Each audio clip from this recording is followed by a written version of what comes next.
Hey there, I'm Lance, and welcome to Dozing Off.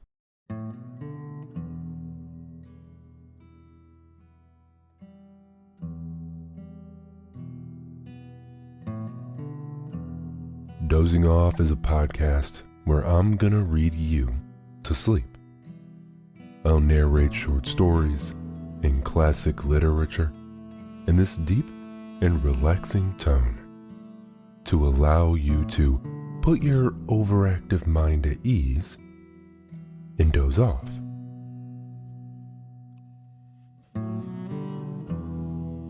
One of the best things that I've done so far this year is discover Lucy Maud Montgomery. And as I was going through a catalog of different short stories that she has, she had one that jumped out to me for the time of year that it is. I've started thinking about the new year. Crazy to think how 2025 has already went by. So this story by her called Uncle Richard's New Year Dinner jumped out at me.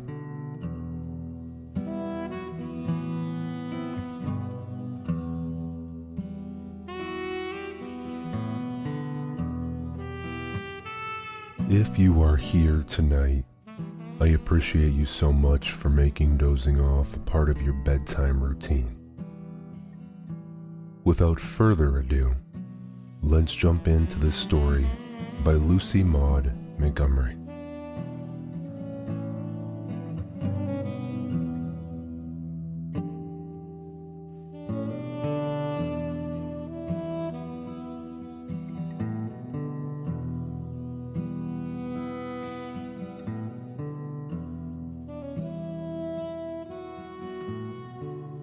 Uncle Richard's New Year Dinner. Prissy Baker was in Oscar Miller's store New Year's morning, buying matches, for New Year's was not kept as a business holiday in Quincy, where her uncle, Richard Baker, came in. He did not look at Prissy, nor did she wish him a happy New Year. She would have not dared. Uncle Richard had not been on speaking terms with her or her father, his only brother, for 8 years. He was a big, ruddy, prosperous-looking man, an uncle to be proud of, Prissy thought wistfully, if only he were more like other people's uncles, or, indeed, like what he used to be himself. He was the only uncle Prissy had, and when she had been a little girl, they had been great friends. But that was before the quarrel, in which Prissy had no share, to be sure, although Uncle Richard seemed to include her in his rancor. Richard Baker, so he informed Mr. Miller, was on his way to Navarre with a load of pork. I didn't intend going over until the afternoon, he said, but Joe Hemming sent word yesterday he wouldn't be buying pork after 12 today. So I have to tote my hogs over at once. I don't care about doing business New Year's morning.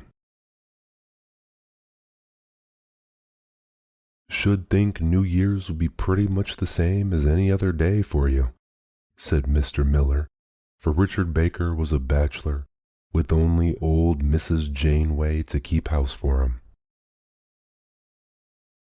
Well, I always like a good dinner on New Year's, said Richard Baker.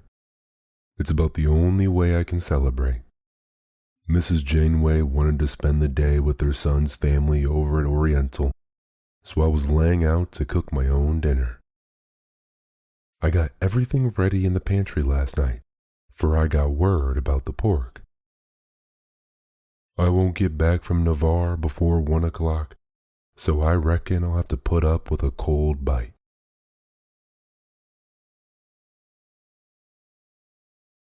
After her Uncle Richard had driven away, Prissy walked thoughtfully home.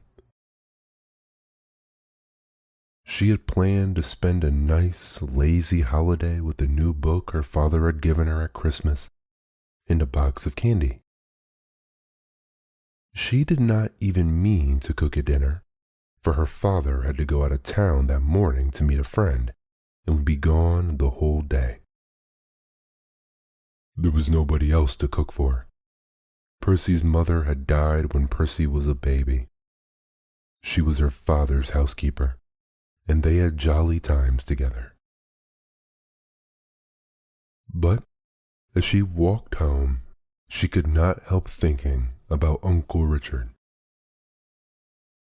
He would certainly have cold New Year cheer, enough to chill the whole coming year.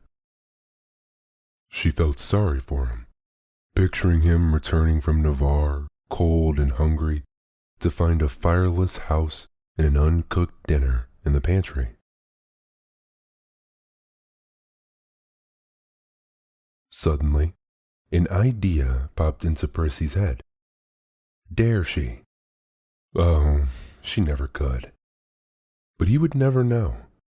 There would be plenty of time. She would. Percy hurried home, put her matches away, took a regretful peep at her unopened book, then locked the door and started up the road to Uncle Richard's house 1/2 mile away. She meant to go and cook Uncle Richard's dinner for him, get it all beautifully ready, then slip away before he came home. He would never suspect her for it. Prissy would not have him suspect for the world. She thought he'd be more likely to throw a dinner of her cooking out the doors than to eat it.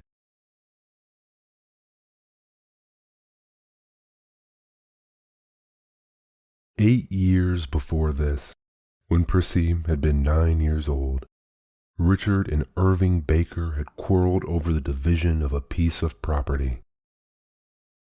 The fault had been mainly on Richard's side, and that very fact made him all the more unrelenting and stubborn. He had never spoken to his brother since, and he declared that he never would. Prissy and her father felt very badly over it, but Uncle Richard did not seem to feel badly at all. To all appearance, he had completely forgotten that there were such people in the world as his brother Irving and his niece Prissy.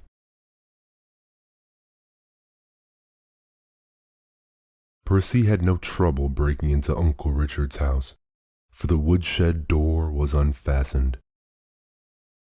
She tripped into the hostile kitchen with rosy cheeks and mischief sparkling in her eyes. This was an adventure. This was fun.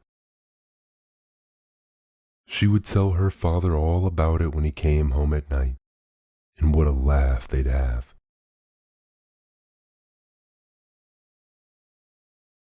There was still a good fire in the stove, and in the pantry, Prissy found the dinner in its raw state, a fine roast of fresh pork, potatoes, cabbage, turnips, and the ingredients of a raisin pudding, for Richard Baker was fond of raisin puddings, and could make them as well as Mrs. Janeway could, if that was anything to boast of.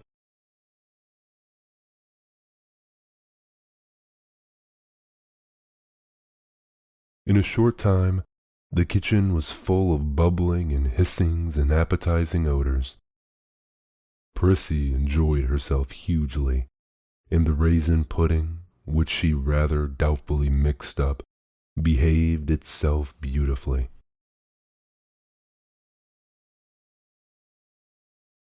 Uncle Richard said he'd be home by 1, said Prissy to herself, as the clock struck 12.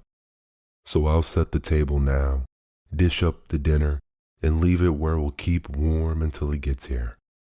Then I'll slip away home.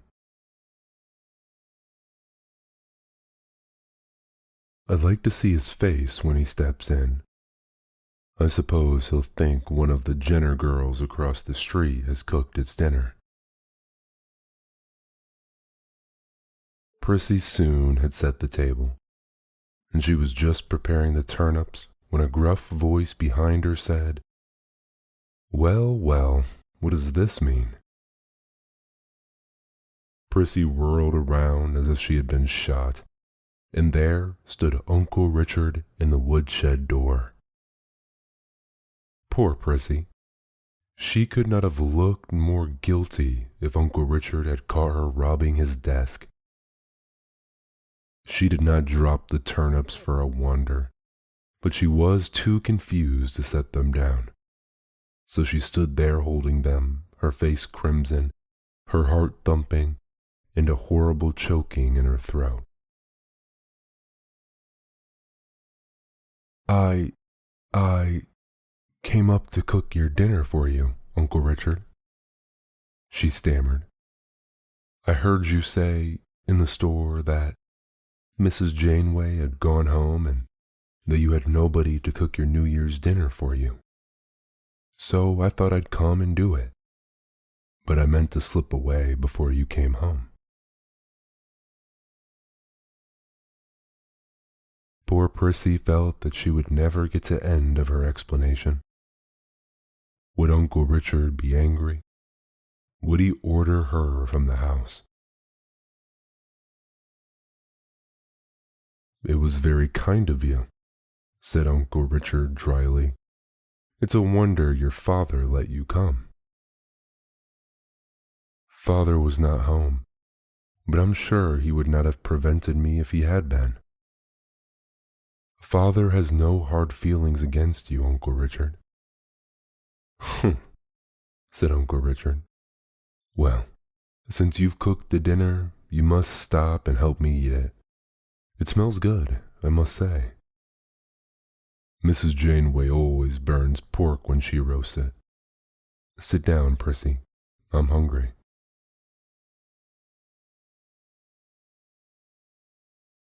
They sat down. Prissy felt quite giddy and breathless, and could hardly eat for excitement. But Uncle Richard had evidently brought home a good appetite from Navarre, and he did full justice to his New Year's dinner. He talked to Prissy, too, quite kindly and politely, and when the meal was over, he said slowly, "I'm much obliged to you, Prissy, and I don't mind owing to you that I'm sorry for my share in the quarrel, and have wanted for a long time to be friends with your father again. But I was too ashamed and proud to make the first advance. You can tell him so for me, if you'd like. And if he's willing to let bygones be bygones, tell him I'd like him to come up here with you tonight when he gets home and spend the evening with me." "Oh, he will come, I know," cried Prissy joyfully. "He has felt so badly about not being friendly with you, Uncle Richard. I'm glad as can be." Prissy ran impulsively around the table and kissed Uncle Richard. He looked up at his tall, girlish niece with a smile of pleasure. "You're a good girl, Prissy, and a kind-hearted one, too. And you'd never have come up here to cook a dinner for a crabbed old uncle who deserved to eat cold dinners for his stubbornness. It made me cross today when folks wished me a Happy New Year. It seemed like mockery when I hadn't a soul belonging to me to make it happy.